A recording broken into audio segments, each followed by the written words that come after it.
복 있는 사람이라는 제목으로 여러분과 말씀을 나누기 원합니다. 이 세상에 복받지 않기를 원하는 사람은 없을 것입니다. 믿는 사람이건 믿지 않는 사람이건 모든 사람들이 복을 받기를 원합니다. 여러분은 복받은 사람인가요? 어떠신가요? 이렇게 물어본다면 뭐라고 대답하실 것입니까?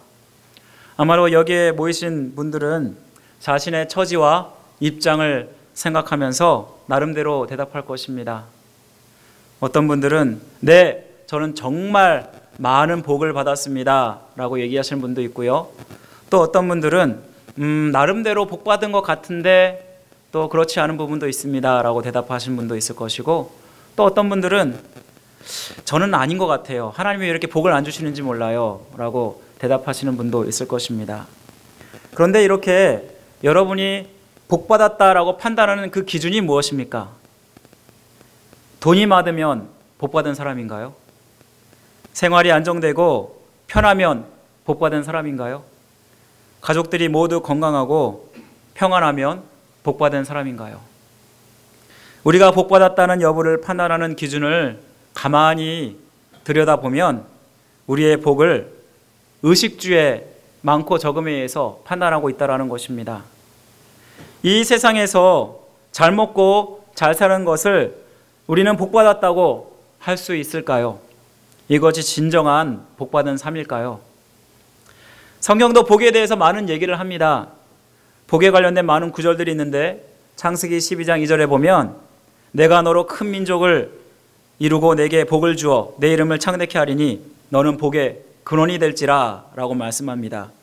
또한 민수기 6장 24절부터 26절에 보면 여호와는 내게 복을 주시고 너를 지키시기를 원한다 라고 말씀하고 있고요. 또한 시편 3편 8절에 보면 구원은 여호와께 있사오니 주의 복을 주의 백성에게 내리소서, 이외에도 수많은 구절들을 예를 들 수 있겠죠. 이것이 무엇을 의미할까요? 하나님도 우리에게 복 주시기를 원하시고 복된 삶을 살기를 원한다라는 것입니다. 그런데 여기서 우리가 의문나는 것은 세상이 말하는 복과 하나님이 말씀하시는 복이 같을까 하는 것입니다. 우리의 문제는 세상의 복을 하나님도 해 주셔야만 복받았다고 생각한다라는 것입니다. 물질의 복, 자녀의 복, 또 모든 것들을 그렇게 생각합니다. 그렇게 생각한다면 하나님을 잘 믿어도 잘 못 살면 복받지 못한 사람인가요? 만약 하나님을 잘 믿는데도 모든 사람이 이를 통해서 세상에서 잘 먹고 잘 사는 것으로 복을 받는다면 이 세상에 하나님을 믿지 않는 사람은 없을 것입니다. 하나님을 잘 믿으면 우리는 잘못되는 것이 없어야 됩니다. 병도 없어야 되고 슬픔도 없어야 되고 고난도 없어야 합니다.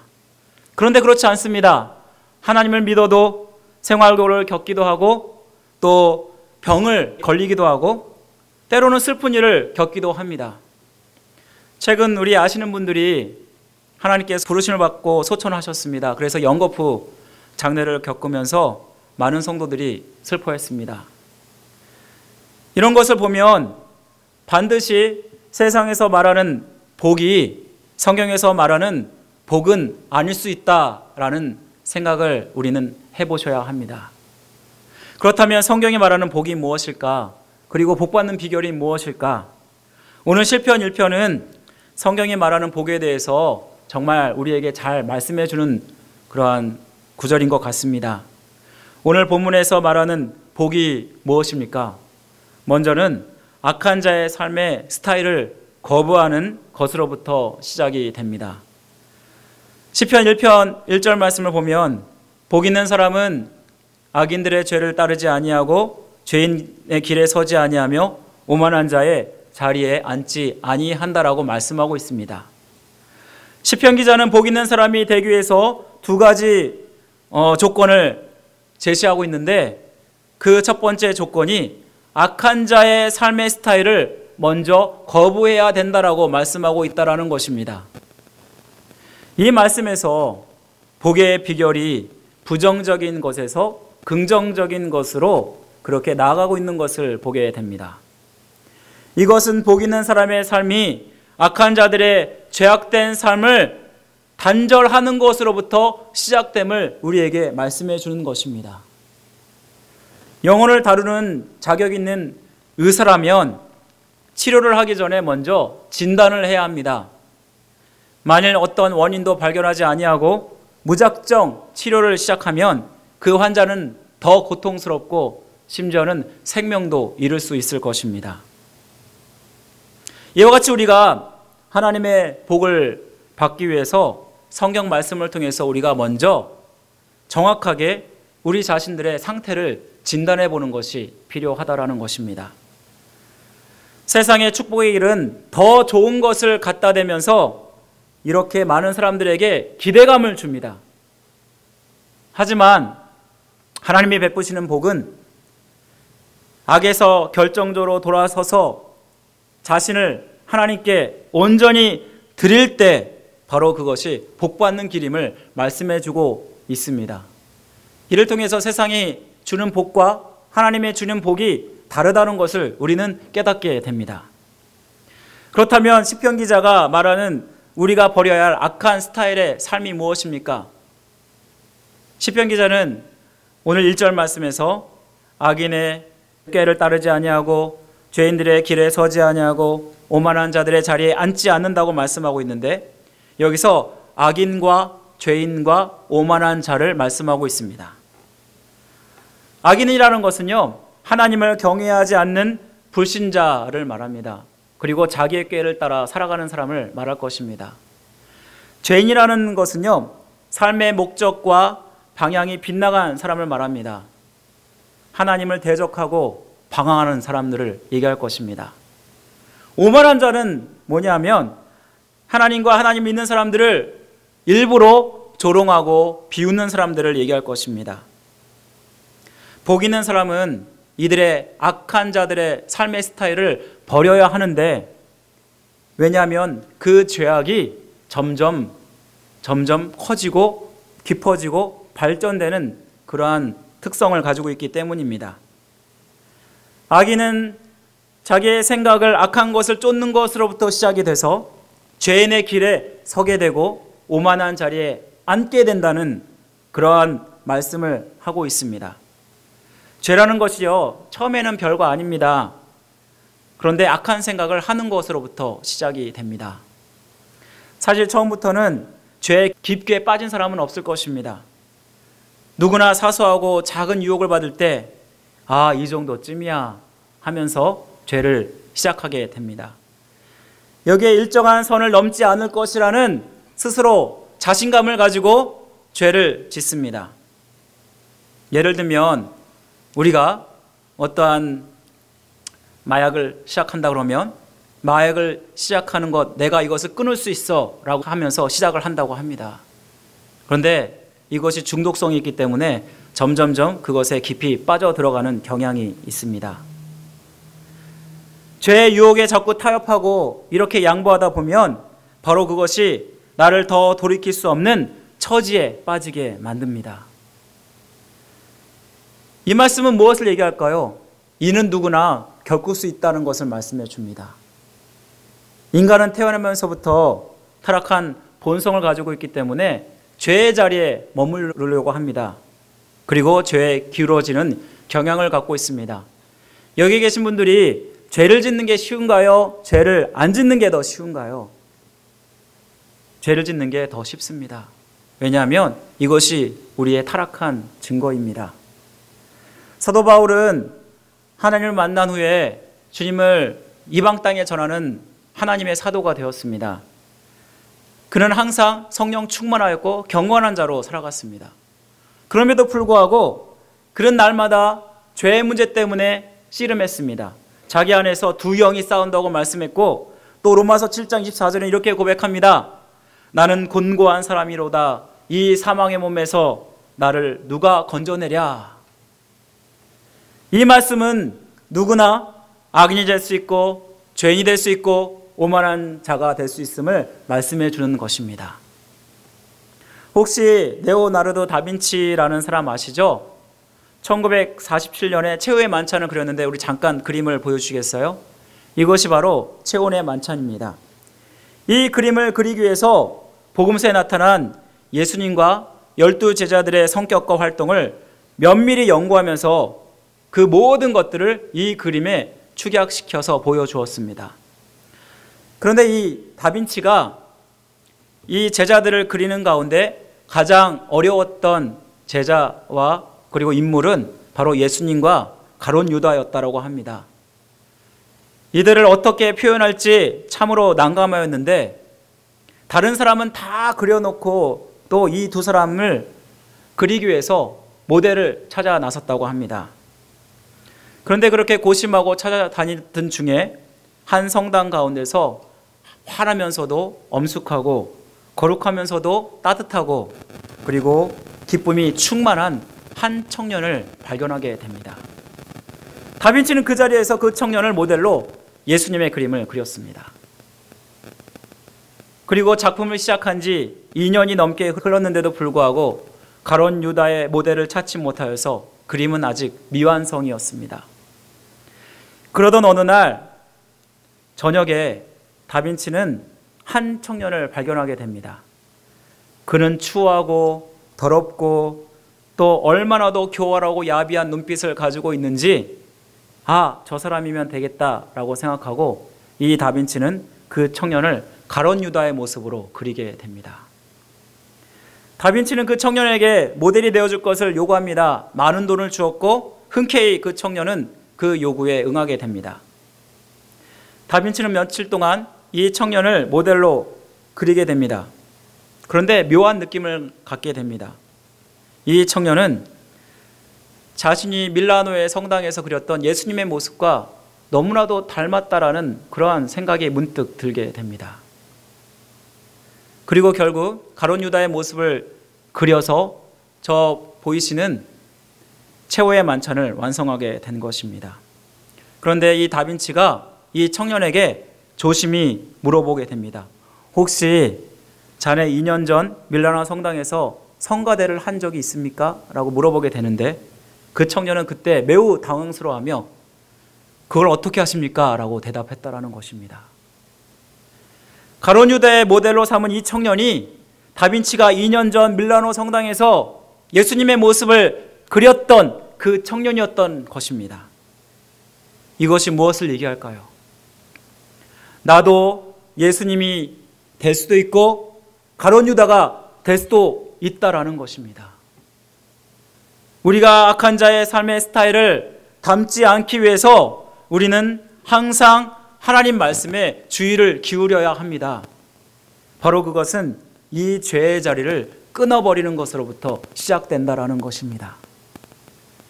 아브라함 여러분, 하나님께 복의 근원으로 축복하기 전에 명령하신 것이 있습니다. 그것이 무엇인지 아십니까?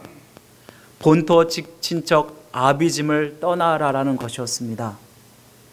복의 근원이 되기 위해서 떠나는 것이 먼저였습니다. 참된 복을 받기 위해서 죄악된 환경에서 떠나라는 것입니다. 그러므로 생각으로든 환경으로든 나에게 죄를 짓는 그런 곳이라면 과감히 떠날 때 바로 그것이 하나님의 복을 받는 길이 된다라는 것을 말씀해 주는 것입니다. 그렇다면 우리가 악한 자의 삶의 스타일을 버리고 그 다음에 해야 될 일이 무엇일까요?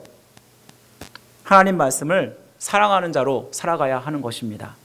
2절 말씀입니다. 2절 말씀 우리 다 같이 한번 읽도록 하겠습니다. 2절 말씀입니다. 다 같이 읽겠습니다. 시작. 오직 여호와의 율법을 즐거워하여 그의 율법을 주야로 묵상하는도다. 우리가 악한 자의 삶의 스타일에서 떠나는 것만으로 충분하지가 않습니다. 눈만 뜨면 우리를 유혹하는 우는 사자와 같은 사탄이 언제든지 우리를 죄에 짓도록 만들 수 있고 또 우리는 충분히 죄악을 질 수밖에 없는 세상에 둘러싸여 살기 때문입니다.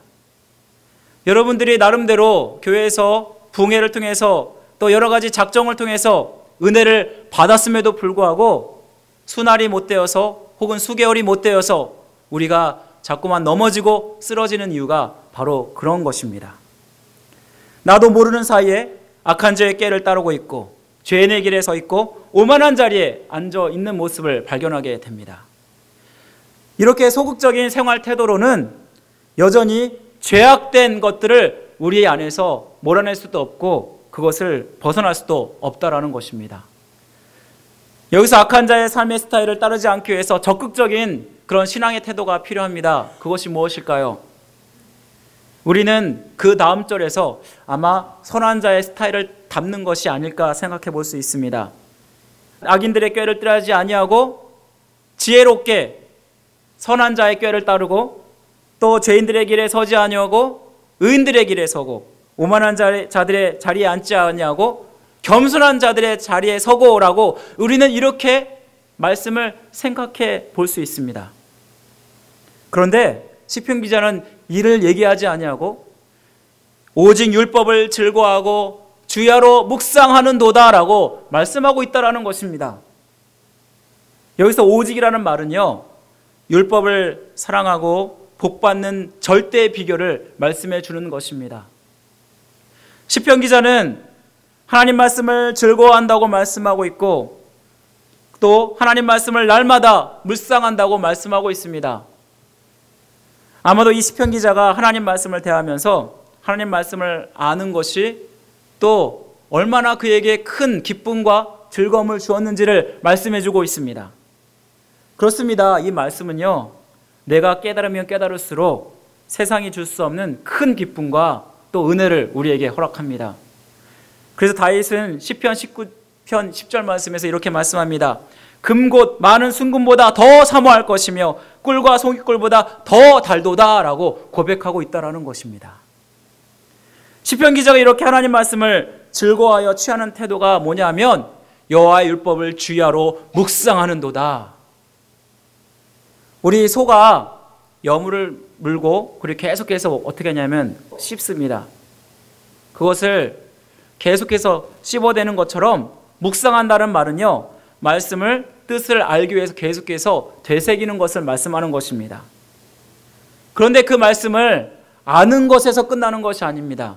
이 말씀의 은혜를 깨달으려고 어떤 연구랑 지적 어떤 깨달음을 통해서 이것으로 끝나는 것이 아니라 이 말씀을 묵상한다는 것은 이 말씀을 가지고 나의 자신의 태도와 그리고 나의 자세를 고치고 온전히 하나님께 헌신하는 것을 묵상한다라고 얘기할 수 있다는 것입니다. 복받는 사람이 해야 될 일들은요, 하나님 말씀을 나의 말씀으로 삼기 위해서 밤낮 주야로 묵상하는 일이 필요하다라는 것입니다. 만일 누군가가 그 말이 내가 이 땅 가운데 성공하는 비결입니다 라고 얘기해 준다면 그 사람 말에 무조건 따르고 순종할 것입니다. 만약 어떤 세미나가 열리면 그 세미나에 무조건 참가해서 어떻게 하면 성공할 수 있는지를 우리가 들을 것입니다. 미국의 기업이면서 투자가인 워렌 버핏이라는 사람이 있습니다. 우리 그림을 잠깐 보여주시겠어요? 이 사람인데요, 세계 최고의 부자 중에 한 명입니다. 이 사람이 사람들을 초대해서 자신과 점심 식사를 나누었고 그리고 워렌 버핏과의 점심 식사라는 그 프로그램에서 나눈 그러한 일들을 이렇게 책으로 발간했습니다. 이 사람과 만나는 것은 아무나 할 수 있는 것이 아니라고 합니다. 전 세계인들을 대상으로 1년에 한 번씩 경매를 엽니다. 그리고 그 중에서 7명을 선정해서 경매에 낙찰을 받게 됩니다. 이 사람과 만나는 것에 가장 최고가가 있었는데요, 어느 해인가 그 최고가가 우리나라 돈으로 35억이었다고 합니다. 이 사람과 점심 한 번을 먹기 위해서 35억이라는 돈을 지불한다라는 것입니다. 그런데 우리가 하나님께 복받는 길이 이 하나님 말씀에 있습니다 라고 지금 우리가 얘기하고 있는데 워렌 버핏보다 더 소중하고 더 귀한 말씀이라는 것입니다. 이 말씀은 35억을 기꺼이 주지 않고도 우리가 언제든지 어디서나 손만 닿으면 볼 수 있고 그리고 읽을 수 있는 것이 하나님 말씀이 아닙니까? 그래서 이 말씀을 통해서 우리는 더 소중한 하나님의 말씀을 듣게 된다는 것입니다. 그렇다면 왜 시편 기자가 복받는 사람이 사랑하고 소중히 여겨야 하는 것은 하나님 말씀입니다라고 그가 얘기하고 있을까요? 바로 이 말씀에 우리의 생명이 달려있기 때문입니다.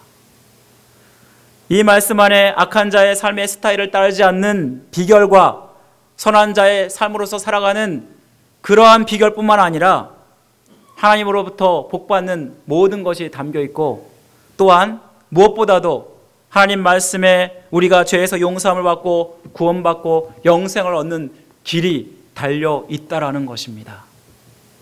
그래서 시편 기자는 시편 1편 3절 말씀에 율법을 언제나 묵상하고 율법을 열심히 따르는 자는 시냇가에 심은 나무와 같다라고 얘기하고 있는 것입니다.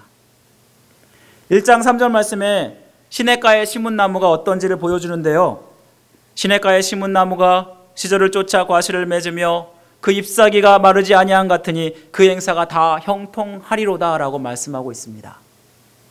이 말씀을 보면 말씀을 읽고 그 말씀대로 사는 사람의 축복이 얼마나도 큰지를 우리에게 보여줍니다. 복받은 사람은 시냇가에 심은 나무로 비유가 되고 있는데, 이것이 시편 1편 4절 말씀에 보면 바람에 나는 겨와 같은 악한 자들의 삶과 대조되어서 보여주고 있습니다. 이 둘의 차이가 무엇인지 아십니까? 시냇가에 심은 나무와 바람에 나는 겨. 바로 이 둘의 차이는 생명력의 차이입니다. 시냇가에 심은 나무는 항상 생명력이 있어서 가물 걱정을 하지 아니하고 입으로 풍성하고 계절을 따라 시절을 따라 과일을 항상 맺는 형통한 그러한 삶을 살게 하는 나무입니다. 그런데 이 바람에 나는 겨는 어떻습니까? 그냥 알곡을 꺼내 껍질일 뿐입니다. 그곳에는 아무것도 자랄 수도 없고 열매도 맺을 수 없는 쓸모없는 것입니다.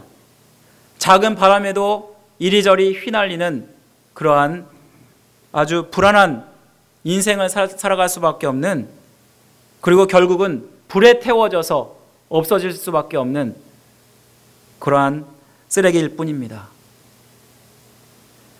하나님의 복을 받는 것이 이렇게 엄청난 차이를 가지고 있습니다. 내가 하나님 말씀을 따라 사느냐, 하나님 말씀을 따르지 않느냐에 따라서 이렇게 복의 비결이 너무나도 다릅니다. 세상의 복은 내가 어쩌면 이 땅 가운데 잘 먹고 잘 사는 것을 세상의 복이라고 얘기할 수 있겠지만, 아무리 세상에서 잘 먹고 잘 살아도 만약 하나님의 뜻대로 살지 아니하고 악의 꾀를 가지고 또한 죄인의 길에 서서 교만한 자의 자리에 앉아 있다면 그것은 오히려 복이 아니라 저주일 것입니다. 진정한 복은요, 하나님이 주시는 것입니다. 그리고 하나님이 나와 함께하는 것입니다. 이 세상에서 가장 많이 팔렸다고 하는 그러한 책이라고 우리가 들 수 있으면 바로 성경이라고 말씀할 수 있을 것입니다. 구약 성경이 39권이고 신약 성경이 27권, 총 66권으로 이루어진 책이고, 그리고 이 책이 1500년간 약 40명의 저자에 의해서 이 책이 지어졌습니다. 그리고 약 404개 이상의 언어로 번역된 것이 이 성경책입니다. 그런데 아무리 이 책이 베스트셀러이고 좋은 책이라고 얘기할지라도 우리는 결단이 필요합니다. 그것이 뭐냐면 여러분들이 이 말씀을 읽고 또 읽고 또 읽어서 묵상하며 이 말씀대로 살아가야 하는 결단인 것입니다. 복 있는 사람이 되는 것이 그냥 아무리 이것이 복받는 길이라고 얘기할지라도 하나님 말씀을 소중히 하지 아니하고 이 말씀을 읽지 아니하면 여러분에게 이 말씀은 단지 아무 소용이 없는 책에 불과할 것입니다. 그렇기 때문에 여러분들이 이 말씀을 주야로 묵상하시기 바랍니다. 그리고 하나님 말씀이 여러분의 삶의 중심이 되게 하시기 바랍니다. 그리고 하나님 말씀을 배우기에 열심을 내시기 바랍니다. 무엇보다 이 말씀은 하나님의 말씀입니다. 우리가 자꾸만 잊어버리는 것은 이것을 사람이 만든 그러한 책과 너무나도 비슷하게 그렇게 생각한다라는 것입니다. 여전히 하나님은 이 말씀을 통해서 우리에게 말씀하고 계시고 또 이 말씀을 통해서 여러분을 만나기를 원하신다라는 것입니다. 이 말씀을 항상 우리가 주야로 묵상하고 이 말씀을 따라 사는 삶을 살아갈 때 이 말씀은 여러분들의 삶들을 시냇가에 심은 나무처럼 항상 형통케 하고 결국은 생명력 있게 하는 복을 누리는 삶이 되게 할 줄로 믿습니다. 여기 계신 모든 분들이 정말 이 말씀을 그 어떤 것보다도 소중히 여기시고 오늘부터라도 열심히 하나님 말씀을 묵상해 가시기 바랍니다. 그럴 때 분명히 하나님은 여러분의 삶을 복되게 할 줄 믿습니다. 오늘도 이번 주도 이 말씀으로 승리하시는 여러분들의 삶이 되시기를 주님의 이름으로 간절히 축원드립니다.